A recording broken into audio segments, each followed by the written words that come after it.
आइए दोस्तों, अगला सवाल देखते हैं। अगले सवाल पे जाने से पहले कहूँगा कि मेरे चैनल को सब्सक्राइब कीजिए, शेयर ज़रूर कीजिए। जो भी लोग एसएससी की तैयारी कर रहे हैं, मैं चाहता हूँ कि ये मेथड्स वो लोग भी जानें। तो ये क्वेश्चन कह रहा है कि the price of sugar is increase by 20%। If the expenditure on sugar has to be kept the same as earlier, the ratio between the reduction in consumption and the original consumption is। ठीक है, तो यहाँ पे ratio हमें पता करना है कि पहले कितना ये रिडक्शन कितना हुआ है कंजम्पशन में और ओरिजिनल कंजम्पशन का रेशियो क्या है। तो यहाँ पे क्या कह रहे हैं कि price of sugar is increase by 20%। ठीक है, शुगर के प्राइस को बढ़ा दिया गया 20%। तो एक्सपेंडिचर को भी यहाँ पे हमें चेंज नहीं करना है। 20% अगर इंक्रीज हो गया शुगर का तो आपको कंजम्पशन को कम करना पड़ेगा, तभी आपका एक्सपेंडिचर सेम होगा। ठीक है, तो आइए देखते हैं कैसे होगा इस सवाल का जवाब। तो एक्सपेंडिचर का फॉर्मूला आपको पता है कि एक्सपेंडिचर क्या होता है, प्राइस इंटू कंजम्पशन। ठीक है, प्राइस इंटू कंजम्पशन। तो यहाँ पे हम लेते हैं let the price be 100 and consumption भी 120। ठीक है, आप एज्यूम कर सकते हैं, यहाँ पे कोई भी वैल्यू एज्यूम कर सकते हैं जो आपको इजी लगे। तो यहाँ पे मैं प्राइस को एज्यूम कर रहा हूँ 100, कंजम्पशन को एज्यूम करूँगा 120। यहाँ पे कह रहा है कि एक्सपेंडिचर कांस्टेंट होना चाहिए। ठीक है, एक्सपेंडिचर कांस्टेंट है। तो एक्सपेंडिचर जब कांस्टेंट है और हमारा बोल रहा है प्राइस चेंज हो रहा है 20% बढ़ के, तो 20% 100 का बढ़ता है तो 120 हो जाता है, आपको पता होगा। ठीक है, 100 का 20% जब बढ़ेगा तो ये कितनी वैल्यू होगी, 100 प्लस 20 120 हो जाएगी। तो नया प्राइस क्या हो जाएगा, 120। तो आप ये बताइए कि अगर हमारा नया प्राइस 120 हो जाए और एक्सपेंडिचर हमको पहले जितने कांस्टेंट रखना है, तो हमारा कंजम्पशन क्या बनना चाहिए, हमारा कंजम्पशन हो जाना चाहिए 100। ठीक है, यहाँ पे देखिए 100 इंटू 120 था, तो अब क्या हो गया, प्राइस जब 120 हो गया तो आपका कंजम्पशन को 100 रखेंगे तभी तो एक्सपेंडिचर कांस्टेंट रहेगा।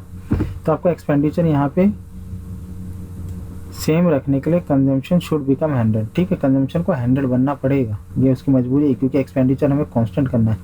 तो यहाँ पे आप देख सकते हैं कि अगर हमारा पहले कंजम्पशन 120 था तो 20 का गिरावट आया तब जाके वो 100 पे हो गया। ठीक है, पहले 120 था और नया कंजम्पशन 100 हो गया क्योंकि हमें एक्सपेंडिचर को कांस्टेंट रखना था। तो यहाँ 20 रिड्यूस्ड ऑन 120। ठीक है, 120 से 20 रिड्यूस हुआ, तो हम परसेंटेज जब निकालते हैं तो 20/120 इज इक्वल टू 1:6। ठीक है, ये रेशियो आ गया। ठीक है, अगर इसको परसेंटेज में चेंज करा तो 1/6 इंटू 100 16 2/3 आपका परसेंटेज आएगा। ठीक है, लेकिन हमसे यहाँ पे रेशियो पूछा है तो option C is the right answer. ठीक है, रिड्यूस कितना हुआ, तो रिड्यूस हुआ 20। कितने पे रिड्यूस हुआ, ओरिजिनल रिडक्शन ओरिजिनल कंजप्शन पे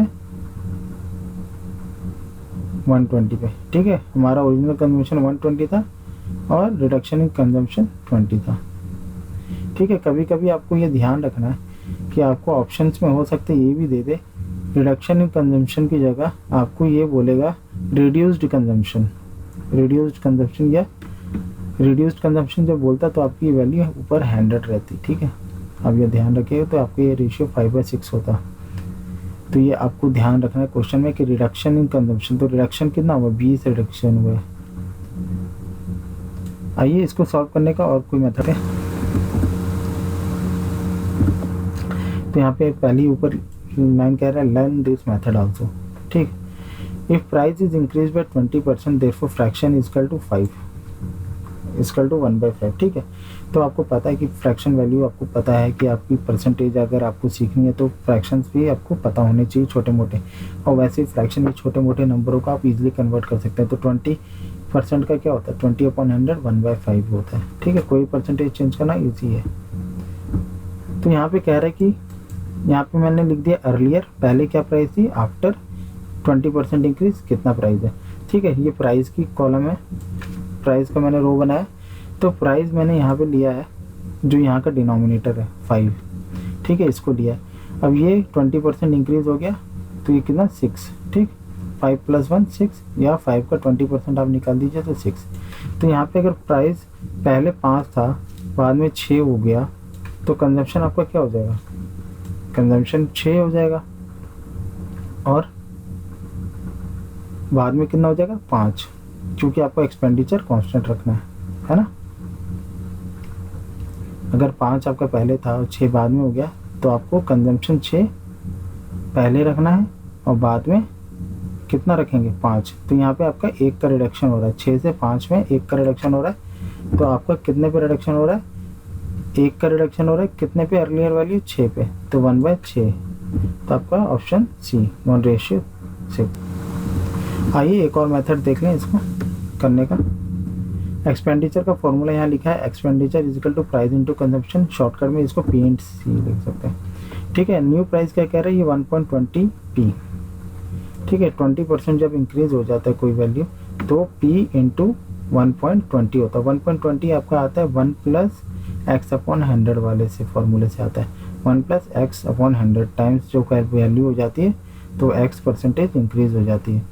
तो 1 प्लस 20/100 1.20। ठीक है, आपको इसको समझने में डाउट नहीं होना चाहिए। अगर आपको ये समझ नहीं आ रहा है तो आपको थोड़ा सा प्रीवियस क्वेश्चंस को मेरे देखने हैं। ठीक है, ताकि क्लैरिटी आपकी इसमें बहुत बड़े मल्टीप्लाइंग फैक्टर्स में। तो न्यू प्राइस हमारा हो गया 1.20। तो हमारा न्यू एक्सपेंडिचर क्या हो जाएगा, अगर न्यू प्राइस 1.20 है तो न्यू एक्सपेंडिचर हो जाएगा हमारा 1.20 पी इंटू सी डैश। ठीक है, क्योंकि कंजम्पशन भी चेंज हुआ है तो हमारा ओरिजिनल वाला कंजम्पशन नहीं है कि हम यहाँ पे सी लिखें, तो यहाँ पे हमारा सी डैश हो गया। हमारा एक्सपेंडिचर दोनों तरफ सेम है। क्वेश्चन कह रहा है कि दोनों का एक्सपेंडिचर पहले जितना था बाद में भी उतना ही है, तो इन दोनों को हम इक्वेट करेंगे। P into C is equal to 1.20 P into C. P cancel out हो जाएगा, हमारा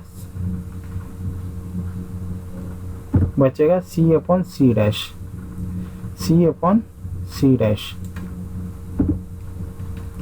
तो यहाँ पे आप देख सकते हैं कि जैसे मैंने आपको बोला था कि यहाँ पे पहले वाले जो मेथड में कि यहाँ पे कभी कोई क्वेश्चन में पूछता है कि earlier consumption and after consumption, ठीक है, लेटर कंजम्पशन कितना हुआ था, तो ये वो रेशियो आया हुआ है 6/5। तो आप ये देख सकते हैं कि ओरिजिनल कंजम्पशन कितना था, 6 था। ठीक है, सी करस्पॉन्ड कर रहा है 6 को, मीन्स पहले वाला कंजम्पशन, और सी डैश रिड्यूस कंजम्पशन को। तो आपका रिड्यूस कितना हुआ, 6 से 5 पे आया तो 1 का रिड्यूस हुआ। कितने से रिड्यूस हुआ, 6 से, तो 6 से रिड्यूस हुआ 1, तो 1/6, 1:6, ऑप्शन सी। ठीक है, होप करता हूँ कि आपको ये समझ में आया होगा मेरे मेथड्स, और अगर आपको समझ में है तो काइंडली सब्सक्राइब माई चैनल और लाइक शेयर ज़रूर कीजिए। Thank you.